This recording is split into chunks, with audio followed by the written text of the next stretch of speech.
అందరికీ నమస్కారం. నా పేరు ప్రసన్న. మీరు చూస్తున్నది ప్రసన్న వదనం. ఈరోజు పన్నీర్ క్యాప్సికమ్ మసాలా కర్రీ చూద్దామండి. ఇది డాబా స్టైల్, చాలా టేస్ట్గా ఉంటుందండి. మనం ఇంట్లో తయారు చేసుకున్న అక్కడ ఉన్న ఫ్లేవరు అదే టేస్ట్ మనకి వస్తుందండి. ఇంట్లో అంత ఈజీ అండి చేసుకోవడం కూడా. చాలా సింపుల్, ఎక్కువ మసాలా కూడా ఏమి ఉండదు. ఇంట్లో ఉండే వాటితోనే తయారు చేసుకోవచ్చు. తయారీ విధానం చూద్దామండి. ముందుగా పన్నీరు ఇలా కొంచెం పెద్ద సైజ్ క్యూబ్స్గా కట్ చేసుకుందాము. చిన్నవి అయితే కర్రీలో కలిసిపోతాయండి. ఇందులో కొద్దిగా సాల్ట్, కొంచెం పసుపు, కొంచెం కారం వేసుకోండి.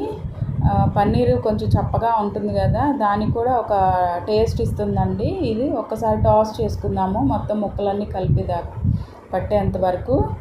తర్వాత ఈ పక్కన ఉంచుకుందామండి. ఇప్పుడు స్టవ్ వెలిగించుకొని కళాయి పెట్టుకోండి. అందులో 1.5 టేబుల్ స్పూన్ ఆయిల్ వేసుకోండి. ఆయిల్ వేసుకొని ముందుగా మనం మ్యారినేట్ చేసి పెట్టుకున్న పన్నీర్ ఉంది కదా, అవి వేసేసుకోండి. మనం 2 సైడ్స్ తిప్పుకుంటూ ఫ్రై చేస్తే కొంచెం బాగుంటుందండి. టేస్ట్ కూడా ఇంకా బాగుంటుందండి. ఇవన్నీ ఫ్రై అయిపోయినాక తీసేసేయండి.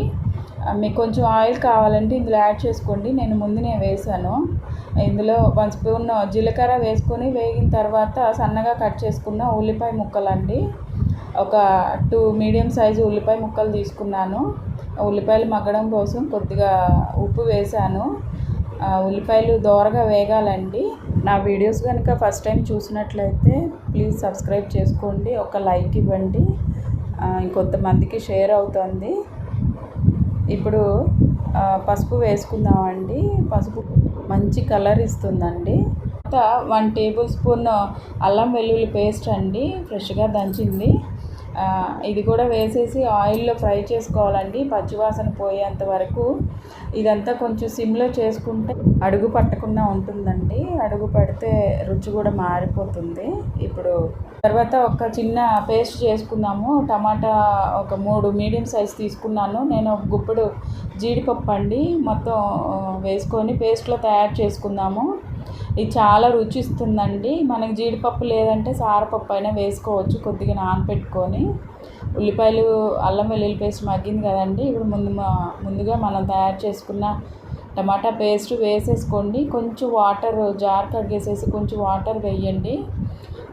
ఇదంతా మిక్స్ అయ్యేలాగా కలుపుకొని ఒక 2 మినిట్స్ బాగా ఉడికించుకోవాలండి. టమాటాలో మనం అన్నీ పచ్చి వేసాం కదా, ఆయిల్లో మగ్గి కొద్దిగా ఆయిల్ పైకి తేలాలండి. టమాటా పచ్చివాసన పోతుంది అప్పుడు. దీనిలో ముందు మనకు సరిపడా కారం, 1 స్పూన్ ధనియాల పొడి, 1/2 స్పూన్ జీలకర్ర పొడి, 1 స్పూన్ గరం మసాలా అండి. ఇంతేనండి, మనం ఇంకే వేరే ఏం వేసుకో అవసరం లేదు. ఈ మసాలా అంతా బాగా కలిసిపోయేలా కలుపుకోండి. కలిపి ఇది కూడా ఆయిల్లో కాసేపు మగ్గించుకోవాలండి. ఒక 1 మినిట్ మూత పెట్టి మగ్గించుకుందాము. చూడండి, ఇలా ఆయిల్ కొంచెం పైకి తేలింది కదా. ఇప్పుడు ఈ మసాలా ఉడికిపోయిందండి. ఇప్పుడు క్యాప్సికమ్ ఇలా ట్రయాంగిల్ షేప్ కట్ చేసుకున్నానండి. మీరు కావాలంటే క్యూబ్స్గా అన్న కట్ చేసుకోవచ్చు. తర్వాత ఆనియన్ కూడా ఇలాగా కొంచెం పెద్ద సైజు కట్ చేశాను. ఇవి కర్రీలో చాలా బాగుంటుందండి. చూడటానికి కూడా టేస్ట్ కూడా చాలా బాగుంటుంది. ఈ క్యాప్సికమ్ అంతా మసాలా అంతా కలిసిపోయేలా కలుపుకొని ఒక్కసారి ఆయిల్లో మగ్గించుకోవాలండి. క్యాప్సికమ్ ఊరికే మగ్గిపోతుందండి 1 మినిట్లోనే. సరిపడా వాటర్ తీసుకోండి. నేనైతే 1 గ్లాస్ వాటర్ తీసుకున్నాను. మనం పన్నీర్ వేసినా కానీ మనం తినటానికి గ్రేవీ వస్తుందండి. దీనిలో సాల్ట్ చెక్ చేసుకుందాము. నాకు కొంచెం తక్కువ అయిందండి. మనం పన్నీర్లో కూడా సాల్ట్ వేసాము, ఉల్లిపాయలకి సాల్ట్ వేసాం కదా, కొంచెం చూసి వేసుకోండి. ఇలా బాయిల్ అయిన తర్వాత ముందుగా ఫ్రై చేసి పెట్టుకున్న పన్నీర్ ఉంది కదా, అది వేసేయండి. ఈ కన్సిస్టెన్సీ ఉన్నప్పుడు పన్నీర్ వేసుకుంటే పన్నీర్కి కూడా మంచి ఫ్లేవర్ ఉంటుందండి. తినేటప్పుడు కూడా చాలా టేస్ట్ అనిపిస్తుంది. ఇప్పుడు కసూరి మేతి అండి, ఇలా క్రష్ చేసి వేసుకుంటే చాలా రుచి వస్తుందండి ఈ కర్రీకి. తర్వాత క్రీమ్ అండి, ఫ్రెష్ క్రీము, లేదంటే నేను ఇంట్లో ఉన్న పాల మీద మేగడ ఉంటుంది కదా, అదే వేసేసానండి. చాలా రుచి ఇస్తుందండి అది. తర్వాత ఇది వేసిన తర్వాత ఒక్క నిమిషం పాటు మగ్గించుకోండి. కన్సిస్టెన్సీ ఈ విధంగా ఉంటే సరిపోతుందండి మనకి. ఇది రోటీ చపాతీ నాన్లోకి కూడా చాలా బాగుంటుందండి. బగారా రైస్లో కూడా సర్వ్ చేసుకోవచ్చండి, అంత టేస్ట్ ఉంటుందండి. మనం ఇంట్లో కూడా అంత ఫ్లేవర్ఫుల్గాను అంత టేస్టీగా తయారు చేసుకోవచ్చు. పన్నీర్ క్యూబ్స్ కూడా కొంచెం పెద్దగా కట్ చేసుకోండి, చిన్నవి అయితే కర్రీలో కలిసిపోతాయి, చాలా సాఫ్ట్గా ఉంటాయి కదా. చివరిగా కొంచెం ఫ్రెష్ క్రీమ్ వేసుకొని గార్నిష్ చేసేసుకోండి.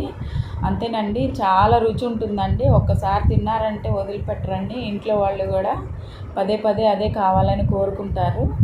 ఒకసారి ఈ విధంగా ట్రై చేయండి. వీడియో కనుక మీకు నచ్చినట్లయితే ప్లీజ్ లైక్ చేయండి, షేర్ చేయండి, సబ్స్క్రైబ్ చేయండి, కామెంట్ చేయండి. ఒక లైక్ ఇవ్వడం మర్చిపోవద్దండి.